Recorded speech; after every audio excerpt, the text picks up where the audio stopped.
धाराशिव जिल्ह्यातील लोहारा तालुक्यात काल सायंकाळी गारपीट झाली. या गारपीटीने शेतकऱ्यांचं मोठं नुकसान झालेलं आहे. आता आपण शेतकऱ्यांच्या शेतामध्ये आहोत. या ठिकाणी आपण पाहू शकताय टरबूजाचं पीक जे आहे ते टरबूजाचं पीक काढणीला आलं होतं आणि त्याचा मार्केटमध्ये ते देखील जाणार होतं. मात्र त्याआधीच निसर्गाने कोप केला आणि गारपीटीने ते जो पीक आहे तो पूर्णतः उद्ध्वस्त झालेला आहे. आपल्यासोबत बोलण्यासाठी शेतकरी आहेत. दादा, काय सांगाल, काल गारपीट झाली, किती नुकसान झालं? काल संध्याकाळी जवळपास 5:45च्या दरम्यान जी गारपीट चालू झाली ती 7पर्यंत चालू होती. जवळपास 1 ते सव्वा तास गारपीट झालेली आहे. या गारपिटीमध्ये माझा जो कलिंगडाचा प्लॉट आहे, नवीन द्राक्ष बागेत आंतरपीक म्हणून कलिंगडाचा प्लॉट केलेला आहे. जवळपास 10,000 रोपांची लागवड आहे आणि त्याचा खर्च जवळपास 3 ते 3.5 लाख रुपयेपर्यंत केलेला आहे. आणि आजची परिस्थिती कालच्या गारपिटीमुळे अशी झाली आहे की काढणीला आलेला प्लॉट आता माझ्या हातामध्ये काही लागणार नाही, कारण गाराच्या मारामुळे पूर्ण प्लॉट आतून सडून जाणार आहे आणि तो माणसाच्या खाण्याच्या लायकीचा राहणार नाही. त्यामुळे मार्केटमध्ये त्याला काही आज किंमत राहणार नाही. त्याच्यामुळे ते काढणी मला शेतातून काढण्याची परवडणार नाही.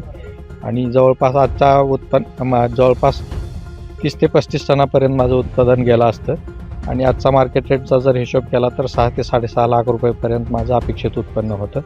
पण आज काही नाही. ते पूर्ण माझे लागवडीचा खर्च आणि टरबूज हे आज मातीत मिसळून गेलेले आहे त्या गारपिटीमुळे. पदरी काय पडेल का? पदरी काहीच नाही पडणार. आता हे आहे असं शेतात सोडून द्यावं लागणार ह्याला.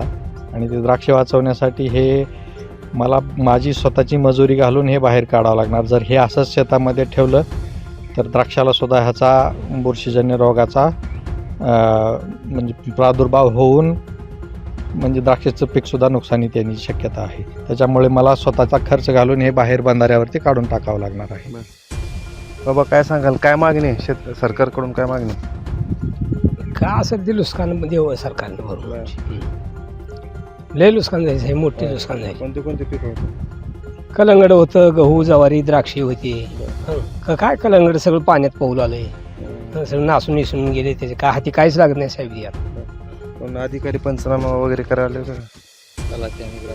तलाठीन ग्रामसेवक आले होते. बाबा, काय परिस्थिती होती? सायंकाळी पाऊस झाला, गारा पडल्या, दृष्टी झाली. सगळी गावात शेताचे मालकाच्या शेतातले सगळी नुकसान झाली. 10-15 लाखाला मालक झोपले निवांत. थंड वाजून मालक पडली, थोरली वाकळ पाहून. आता काय इलाजच नाही आमचा. काय करावं आम्ही मग आता नोकरदाराने डोळे पांढरे करून मालक कोर म्हणून पडली शेता घरी जाऊन बघून पिकाचे नुकसान बघून.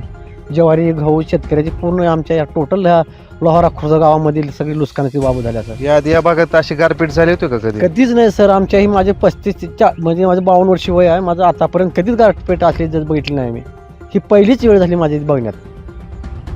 आमच्या काहीतरी मालकाला अनुदान शासनानं मदत करावं अशी आमची इच्छा आहे. एकीकडे निसर्गानं मारलेला आहे तर शासनानं तारावं अशी माफक अपेक्षा या ठिकाणचा शेतकरी व्यक्त करताना दिसत आहे. मी वैभव पारवे, एलएस मराठी, लोहारा, धाराशिव.